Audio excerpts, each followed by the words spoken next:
Hi guys, I thought I would do a little update video letting you know how things are going with the planning of my wedding. Maybe you've already seen this makeup look. I just filmed it, but it should be up before this video goes up. So if you haven't seen it, I'll make sure to link it below. But this is basically like my trial makeup that I'm trying for you in a tutorial. So I thought you'd like to see that. Before I forget, I'm giving away to someone in my notification squad Velvet Teddy from MAC lipstick.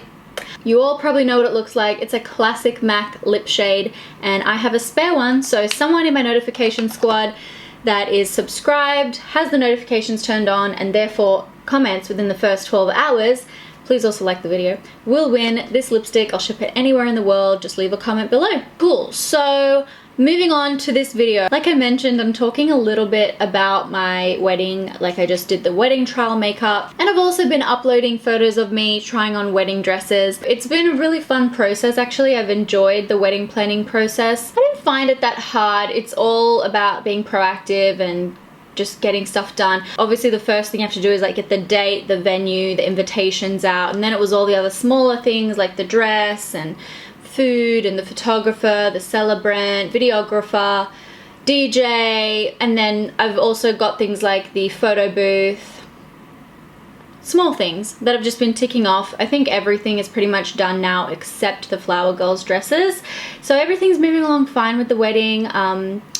I just wanted to talk a little bit about how it's all going in this video and keeping you updated on the small things that I'm doing, because I've just started doing some really cool beauty treatments that I'd love to chat about. First thing that I started doing in preparation for my wedding was to go to the dentist. I've wanted Invisalign for a while. I used to have braces. I got braces for the purpose of my bite because it tends to sit under a little bit. I have an underbite. And after I had braces for like 3 years, I didn't wear my plate. So my teeth have moved a lot. Not a lot, but they've moved a little bit, and I believe it could be causing a little bit of my TMD issues, which I've tried to fix with botox and physiotherapy, and I'm just not seeing amazing results. I think it could be because the alignment of my teeth is a little bit off, so I wanted to get Invisalign to fix those teeth that are moving, and hopefully my bite will be perfect and my teeth will align perfectly. And so I've been seeing an amazing dentist. He has sorted me out for Invisalign. So I went to DFY Dental in Broadway, and they are amazing there. They specialize in cosmetic dentistry, so they were why I wanted to head there first. Obviously I am on the internet, my face is out there. I wanted to go to someone that would understand the cosmetic aspect of what I wanted done to my teeth. So I went to see Dr. Fadi. He's an amazing dentist, really recommend him. I am getting my teeth whitened like 2 weeks before the wedding. I've never had my teeth professionally whitened, and I actually do think, you can see it, I have nothing to complain about totally, but it's just these small things that I've wanted to get done for a long time that now my wedding is kind of pushing me to go and do them. So I'm really excited that I'm getting my teeth whitened. My teeth might straighten out a little bit by then because I'll be starting my Invisalign soon. And yeah, he's just amazing. So I had my wisdom teeth out so that they wouldn't cause issues in the future once I've had my Invisalign, and I feel like everything's on track with my dental hygiene, and my teeth are going to be really white and bright, and it's going to look perfect on my big day. Sebastian's also getting his teeth whitened and Invisalign. So yeah, there's that. And I've also been getting my eyebrows tattooed again. I go to Jean Eye Couture. I freaking love her. She is the best. I've been going to her for like three years. Yeah, 3 years. So I have my brows touched up, and then I'll be getting my lash extensions because I don't want to cry my eyelashes off. I also wear contacts now, so I didn't want to be worried about my eyelashes falling off, because yes, I may cry at my own wedding, but I definitely know my eyes will get dry and then I have to put drops in them, and I don't want that to cause my eyelashes to come off. And I'm also going to get her to tattoo my lips. So I've had my lips tattooed from her before. It's called a lip tint tattoo. She tattoos your lips basically a really nice soft pink color, but it really helps me as someone who has my lips done. I've had my lips injected with filler probably upward of 10 times at this point in my life, 12 times. And it kind of blurs the vermilion border. It's like the ridge of your lips, and it kind of blurs and becomes less defined as you get it done more and more. So the tattoo is great because it creates the definition again around your lips, and it creates a really nice pretty pink tint on your lips. So that I think is going to be good, so that when I'm walking down the aisle I can just put a bit of lip balm, whether it be my Lano or whatever, and then I'll be able to kiss Sebastian without worrying about my lipstick, and then I can go back, put my lipstick on for the photos and the rest of the night. So that was my plan, and I feel really good about it. That means for my makeup, all I have to worry about is my eyeshadow, my foundation, blush, contour. The rest of it's kind of already done. I just need to touch up over the top, and if it comes off, then my eyebrows are stuck, my eyelashes are stuck, my lips are stuck. So I've got all that done, and Jean Eye Couture in Sydney, I love going to her salon. Her salon is so luxe. It is the best experience ever. The other thing that I've done is I've had my lips done recently from Dr. Rastogi. I love Dr. Rastogi. So I go to him to get my lip filler and Botox, and I haven't had Botox in a while. I might go get some done, but really it's done what it wanted, which was it stopped me from doing this all the time. I feel like I just use my forehead less. You know, sometimes I'd just be driving and I'd be like frowning, whereas if I got Botox, it paralyzes the muscle, so it kind of puts me out of the habit of using that muscle in that manner. So it really helped me soften out some of the lines on my forehead. I haven't had it done in about 4 months, but I also had my lips done, and I just got him to fill the top lip because my top lip was naturally very thin and my bottom lip is naturally big, as you can see. And so I just got him to fill it out, and I got that done maybe 4 or 5 months ago, and I'm so happy with it. I'm probably not going to get them done again for another year, if that. Like, I don't need anything. I'm so happy with how they look, and I think that they look really natural. I mean, I don't get comments being like, your lips are so fake or anything like that, so I feel like I've had them done really well, and it's thanks to doctors like Dr. Rastogi for doing them. So yeah, there's that. And then lastly, but also extremely important, I go to Plus Medi Spa. I've been getting body IPL and face IPL. IPL is, you know when you go and you get like laser hair removal and it hurts like a bitch. So it can do the same with freckles. You might notice these freckles on me here. They're actually looking extra dark because I had IPL all over my whole arm, all over my chest, all over my back, and I also did it on my face. It's actually settled down a lot because a lot of it has flaked off already. But the laser is attracted to pigment, so it will zap the pigment.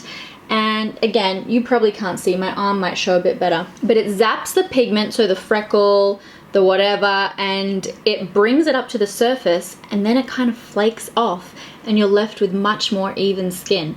It is amazing. And I have to say, this is my driving arm, right? In Australia we drive on the left side of the road, which means I sit on the right side of the car. So it's very interesting to me, the difference in pigmentation that my driving arm had to my non-driving arm. I'll put in the before and after in the actual clinic.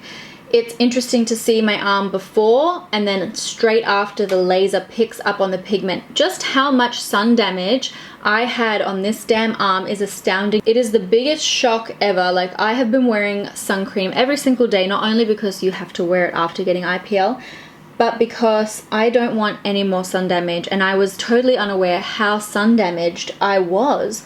There are literally hundreds of little spots that have come up from underneath my skin, and even, you know, freckles that I've had for what feels like my whole life have come all the way up and are now coming off. They kind of look like little scabs, but it's extremely interesting, and I'm really excited. I actually saw it on Lauren Curtis's Instagram, and she got it on her shoulders. My dress is off shoulder, so I wanted to get on my shoulders, but in the end I was just like, do it everywhere. Like, I had some red sun spots or age spots on my chest, and she zapped them as well. She also did my face and got rid of some visible capillaries that were apparently under my eye, which I didn't even see, but get rid of them if they're there. And yeah, I'm really happy with it. My skin has honestly never been smoother and more even in my life, and I only had it done once, and she said that I could get it done maybe another time on my face, and then I think I might need another couple times on my arms. But I have to say, it's so good, and I was absolutely shocked at the amount of sun damage that I had on my arm and that I'm getting rid of. And you know what, it's a double whammy, because now that I've seen it, I'm so much more dedicated to sun protection than I am before seeing this. Like, I'm shocked and scared at what is happening under the surface. And in Australia, do you know what, it's very ingrained in our culture. Well, for me anyway, I grew up on the coast in a small holiday surfy area of Australia, and it's just kind of ingrained in our culture to be like that fit, suntan, beach babe. Like, that's just what is the ideal, or what I grew up with thinking was the ideal, and now I just regret all those days. I used to get off the bus and go for a swim and sunbake, like off the bus from school. And you know, playing outside, we just do everything outside, but it's on an everyday basis. Like I'm saying, it's when I'm driving the car and I'm not even thinking, like my arm's in the sun for hours at a time. It's really scary. You need to be putting sun cream on like you put your morning moisturizer on. Yeah, so I've been doing that, and like I say, I'm doing it for the wedding, but it's the kind of stuff that I'm just doing that I've been planning on doing for a long time. The wedding's just kicking me into gear. So yeah, I'm pretty sure that's it. I've been going to Stephen Khalil for my dress fittings. He's an amazing Sydney designer. I put some pictures of me trying dresses on my Instagram. Go check it out. But I'm of course not showing the final design till the very day. But as soon as I can, I'll upload pictures, and I can't wait for you guys to see. So I hope this update was interesting to you guys. I know there's a lot of people out there planning weddings. Do I have any tips? I mean, I went on Wedded Wonderland and they've got like a directory, and so I found my florist on there. I knew what venue I wanted. Like as soon as he asked me to marry him, I kind of knew which venue we wanted. And you're gonna die when you see the venue. It's honestly the best venue in Sydney. So it's just been so nice, and right now Sebastian's family are over from Canada, so everything's getting super close, and there's only like 5 weeks to go, so I'm so excited. And yeah, I hope you guys enjoyed this little update. Thanks all for watching, and let me know if you've got any questions. I mean, I'm not super open to sharing details about my wedding. I'm not gonna like vlog it, but I have asked the videographer to do like a YouTube edit so that it's not showing like our vows and stuff, but it will show like an overview of the day. Yeah. Alright guys, that's it from me. I hope you enjoyed, and I'll see you next time. Bye.